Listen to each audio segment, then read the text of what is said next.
Good evening বন্ধুরা, বিকাল হয়ে গেছে আর যথারীতি আমি আমার কিংকে নিয়ে রওনা দিয়ে দিয়েছি।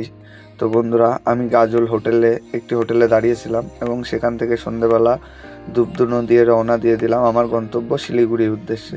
তো বন্ধুরা, সেখান থেকে কিছুটা রাস্তা পাড়ি দিয়ে এসেই আমি চলে আসলাম একটি ভারত পেট্রোলিয়াম পাম্পে। তো বন্ধুরা, সেখান থেকে নিয়ে নিলাম কিছু টাকার ডিজেল। তো বন্ধুরা, ডিজেল নেওয়া কমপ্লিট করে আমি আবারও রওনা দিয়ে চলে আসলাম। তো বন্ধুরা, রওনা দিতে আরও কিছুটা রাস্তা পাড়ি দিয়ে আমি চলে আসলাম ইটারহাট চৌমাথা। তো বন্ধুরা, সেখানে এসে দেখি একটা গাড়ি রাস্তার উপরে খারাপ হয়ে আছে। যাই হোক, কোনো কারণে হয়তো সমস্যা হয়েছে, ব্রেকডাউন হয়ে গেছে, এর জন্য দাঁড়িয়ে আছে। তারপরে বন্ধুরা, আরও দীর্ঘ রাস্তা পাড়ি দিয়ে আমি রায়গঞ্জ টোল অতিক্রম করে এগিয়ে চলে আসলাম। তো বন্ধুরা, রায়গঞ্জ টোলটি অতিক্রম করে আরও দীর্ঘ কিছুক্ষণের রাস্তা পাড়ি দিলাম। তো বন্ধুরা, আরও কিছুটা দীর্ঘ বাইপাস রোড অতিক্রম করে আমি এসে পৌঁছে গেলাম ডালখোলা টাউন বা ডালখোলায়।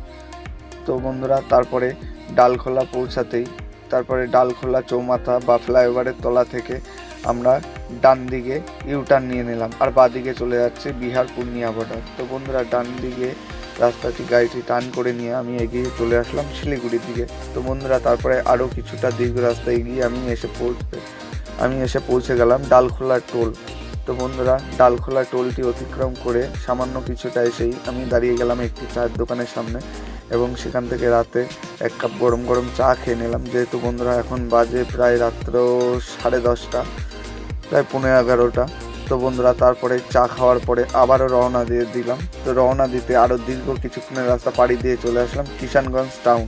তো বন্ধুরা, কিষানগঞ্জ টাউনটি অতিক্রম করে কিষানগঞ্জ স্টেশনের পাশ থেকে ফ্লাইওভারের রাস্তাটি ধরে চলে আসলাম বাইপাস রোডে। তো বন্ধুরা, বাইপাস রোড ধরে আমি এগিয়ে চলতেই দেখো বন্ধুরা, রাস্তার উপরে কতটা কুয়াশা জমে আছে, দূরের গাড়ি কিছু দেখা যাচ্ছে না, লাইটও সেরকমভাবে বোঝা যাচ্ছে না। তো বন্ধুরা, তারপরে দীর্ঘ কিছুটা কুয়াশাময় রাস্তা এবং আলোক এবং কুয়াশাময় রাস্তার মাঝখান দিয়ে আমি এগিয়ে চলতে লাগলাম শিলিগুড়ির উদ্দেশ্যে। তো বন্ধুরা, তারপরে কিছুটা দীর্ঘ লম্বা বাইপাস রোড ধরে এগিয়ে চলতে লাগলাম। তো বন্ধুরা, শিলিগুড়ি বা ঘোষপুকুর টোল ঢোকার আগে আমি দেখতে পেলাম একটি টাটা কোম্পানি গাড়ি, নতুন কন্ডিশন গাড়ি ডেলিভারি হচ্ছে বা ডেলিভারিতে যাচ্ছে। তো বন্ধুরা, তারপরে আমি সেই সবই দেখতে দেখতে, রাস্তার সৌন্দর্য দেখতে দেখতে এসে পৌঁছে গেলাম আমাদের ঘোষপুকুর টোল। তো বন্ধুরা, ঘোষপুকুর টোলটি অতিক্রম করতে আমার রাত্রেও বেজে গেল প্রায় 12:10। তো বন্ধুরা, ঘোষপুকুর টোলটি অতিক্রম করে আমি বাগডোগরা এয়ারপোর্টের রাস্তাটি ছেড়ে দিয়ে পাশের বাইপাস রোডটি ধরে এগিয়ে চলে আসলাম। তো বন্ধুরা, তারপরে দীর্ঘ লম্বা আলোকময় এবং অন্ধকারময় রাস্তা জুড়ে আমি এগিয়ে চলতে লাগলাম। তো বন্ধুরা, তারপরে আরও কিছুটা এগিয়ে চলে আসলাম আমাদের ফুলবাড়ি বাইপাস অতিক্রম করে, টোল অতিক্রম করে আমি চলে আসলাম টাউন ঢোকার কিছুটা আগে। তারপরে বন্ধুরা, কিছুটা দীর্ঘ মোটামুটি ফুলবাড়ি রোডের আগের সিঙ্গেল যে জামটি অতিক্রম করে তারপরে কিছুটা রাস্তায় কাজ চলছে বন্ধুরা টাউনের ওপরে। তো বন্ধুরা, তার জন্য সাইড থেকে রাস্তা বানানো আছে।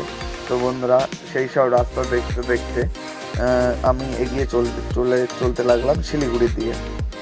তো বন্ধুরা, তারপরে কিছুটা দীর্ঘ রাস্তা আরও অতিক্রম করে আমি এসে পৌঁছে গেলাম একদম আমাদের ফুলবাড়ি তেমাথায়। তো বন্ধুরা, ফুলবাড়ি তেমাথা থেকে আমার গাড়িটি আমি বাঁদিকে টার্ন করে নিলাম। তো বন্ধুরা, বাঁদিকে টার্ন করে আমি টাউনের রাস্তা ধরে এগিয়ে চলতে লাগলাম, টাউন বা সিটির রাস্তা ধরে। দেখো বন্ধুরা, সিটির মধ্যে কত কাজ চলছে, বেশিরভাগ সব ফ্লাইওভার বা রাস্তা চওড়া হচ্ছে দেখো বন্ধুরা। তারপরে এইসবই সুন্দর দৃশ্য দেখতে দেখতে আমি ফাইনালি এসে পৌঁছে গেলাম ওয়েলকাম টু মাটিগাড়া। তো বন্ধুরা, আমার এখানে ফার্স্ট খালি হবে কালকে। তো বন্ধুরা, আবার দেখা হচ্ছে নেক্সট ভিডিওতে।